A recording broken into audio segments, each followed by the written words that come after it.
Porsche. Thank you. No worries, no worries. Thanks for coming up. Yeah, I'm sure. What do you guys drive up with?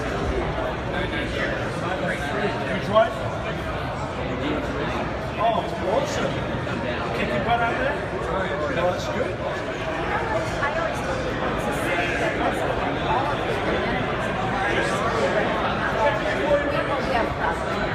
Every city does.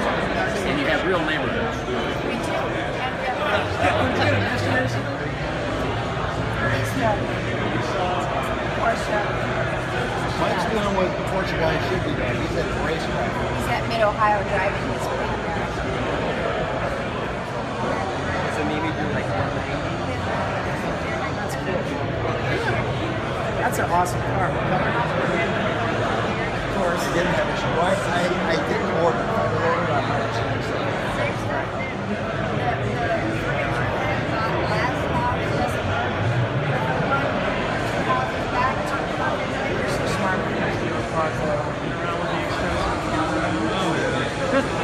What time are you getting there tomorrow? I'll be there about 6. Okay. Well, I guess it's a cardboard cutout. We'll see if we end up to do that. A real talent. Bill's car. FaceTime short. Oh, awesome. Okay. Are you here in Cincinnati?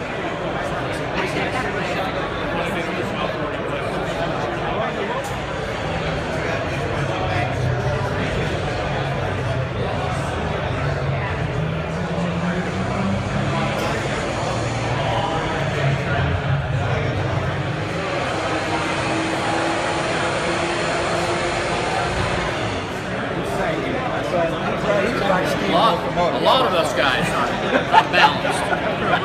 Well, I gotta tell you, to hand that job. Down see our new shops. Yeah. Sorry to hear about your dog. Yeah. Shit happens, but I would say,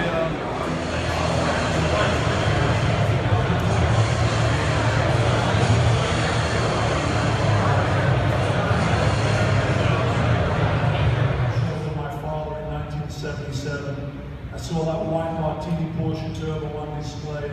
For some reason it was Porsche. It wasn't Ferrari or Lamborghini. It was Porsche that I connected with. And I think a lot of people can relate to that story. If you were a kid growing up anywhere in the world in the late 70s, early 80s, chances are you had a Porsche poster on your wall. And I was no different to anyone else.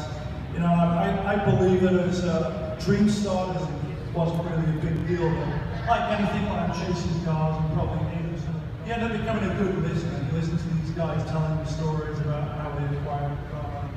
It's like, I often joke about saying, it's like going out on a first date. You never want to push your luck, so you just listen. Well, Chuck Rizzo told me this great story. He drove from Pennsylvania to sort of a dated out and go all the way back to the beginning, the 356s. Recently I became pretty friendly with Brian Andrew, who's sort of Brian is the 356 outlaw guy. And those guys have built in hot rod outlaws for the past 40 years, so it's all part of the big Porsche of the end. So thanks for listening.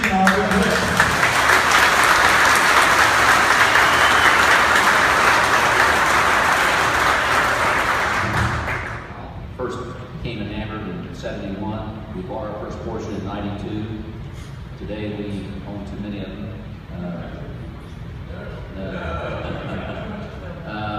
Our collection ranges from the 17th Gabon built third oldest surviving to the 918.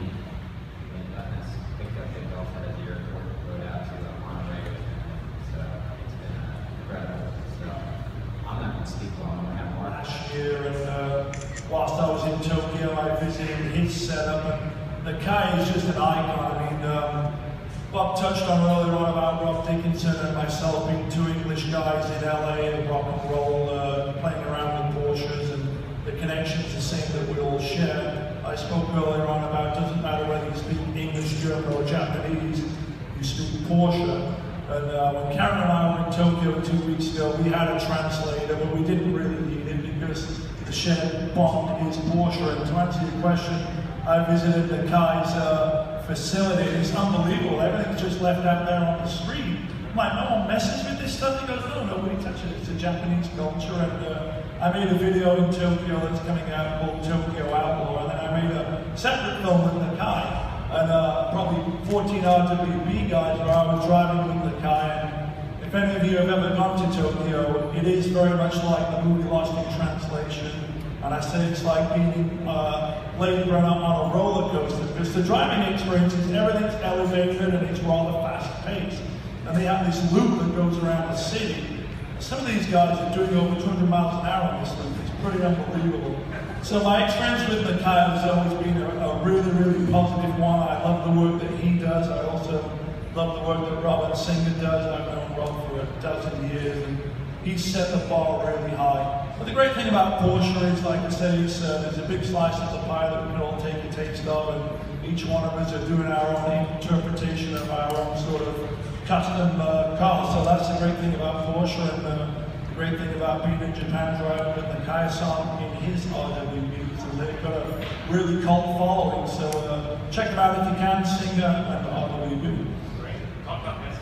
Okay, I spoke about it a little bit earlier, the STR. For me, people say STR, what does that mean? Well, I combined two of my favorite all-time Porsches, the 911R, which I was fortunate enough to actually drive Bob's 911R down at Ponte Vita Beach, down in Jacksonville, when we were doing an event with Brumos, and I'm a huge Brumos fan. So my inspiration for the STR is essentially assuming in the late 60s you owned a 911R and were competing, racing, and by the time 1970 came around, Porsche had done this sport purpose package program, which eventually evolved into the ST. So my goal was to assume you were a club racer with the 911R, and 2-3 years later, 1970-71, your car was no longer competitive. And this is what happened to those cars. You know, short wheelbase cars became long wheelbase cars, and privateers developed the cars from weekend to weekend as you went racing. And the STR sort of in 1970 was a little bit different to the Kramer STR in 72. So what I did with the car is essentially took that numbers matching narrow bodied stock 72T and modified it with turbo flares that were reprofiled, and essentially just tried to make the appearance of an R that became an ST, hence the STR. And a couple of things are a little bit different. Obviously, ultimately, it's instantly recognizable as a 911, but if you look at it closely, from the front, it's got the integrated R turn signals, the center hood filler racing inspired tank. The front flares are pretty interesting because those are actually SC flares flipped. So that front left was actually a right rear off an SC, so those flares are being turned around.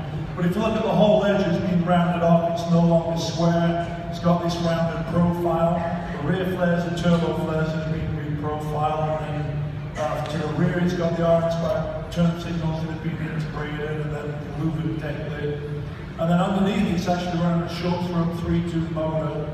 So it's what I call my sort of sport purpose streetable track car, where it's at home on the track, but also a lot of fun driving aggressively in the canyons.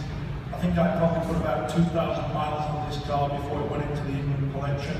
But the car had been featured on the Jay Leno Garage show. Jay drove it, and I touched earlier on a little bit about after the film came out, we got a call from Leno's producer, literally within 2 weeks of the film coming out. He said, hey, Jay saw an Outlaw, I'd love to have you come down, and since we've been on his show 3 times. So Jay drove it, the car was on the cover of Road and Track, Total 911. Tiff Liddell drove it for an episode of Fifth Gear. It was in some promo for the American Top Gear. But more importantly, it's now in the Ingram collection, and Karen and I have visitation rights. I actually drove the car last year from Pinehurst.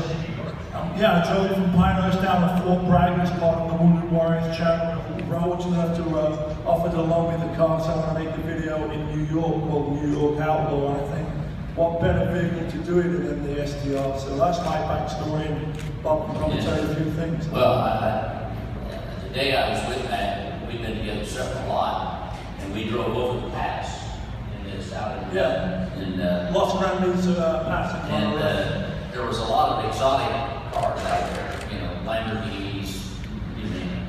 But this car, I see it. One of Magnus' signatures is the grille door handles. And again, it's consistent with an R, where Pierre told the guys, he kept challenging to lighten. And I just love the stance of the car. I think the attention to detail, quality of the build. It is a 72, so it's a side oiler. But I love the front center fill fuel. Everything about the car, the R tail lights. Magnus, on our number 17R, we actually have an urban outlaw sticker. That is true. People thought it was sacrilege. Yeah, I call a little bit of crap about that. That I put a sticker on the car, but I will say, you guys may find this surprising. I did ask Bob before I put it on the car, and he graciously said no problem. So it wasn't a complete guerrilla move. I mean, these are just like you see on an R. That's how you get your ventilation, and it's plexiglass. Again, consistent with weight saving fee. Magnus, you might talk about the wheels. Yeah, this car is currently running these Group 4 Camp Magnolia replica rims. I'm a big fan of. People always say, what's the easiest way to change the appearance of your car? And truth be told, I think wheel and tire combo is the easiest way. I'm obviously a big fan of foods, but I also like, mini lines, Torque First, the American racing rims. I really like those. But for this car, I chose these Group 4 Camp Magnolia replica wheels, which to me really set off the car. And it sort of became an iconic look on this car. Ingram's not that big a town. And one day I'm out in this car, and I pull into one of our local barbecue restaurants called the Q Shack, not far from our home. And as soon as I pull in, 3 or 4 families with teenage kids come running out of the restaurant, and in unison, literally they say, Magnus Walker's car. Magnus Walker's car. And then they look at me and say, he's not Magnus Walker. I'm trying to get Bob to go the beard in the head, but he sort of put a stamp under this car. For me it's going to be a tough car to follow, a tough build to go over. And to me it's, I think, the best thing I've built to this day. Having said that, I am pretty excited about the build of the 964 that's coming up, and if we can get anywhere close to what I did here, it's going to be, for me,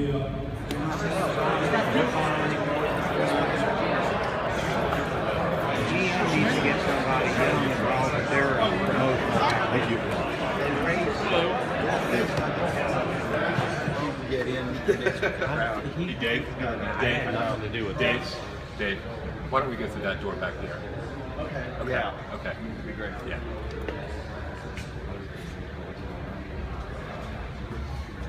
You want them all signed? Please. Yeah. Looking at the two. I look forward to seeing them. And not embarrassing. This is Mike. Got real courage. Battle cancer and won. And won. Congratulations. Yeah. Congratulations. Yeah. Can we keep it on here? Keep on fighting. Yeah, hey, you got to go with the passion. Yeah. I'll show you my fight better.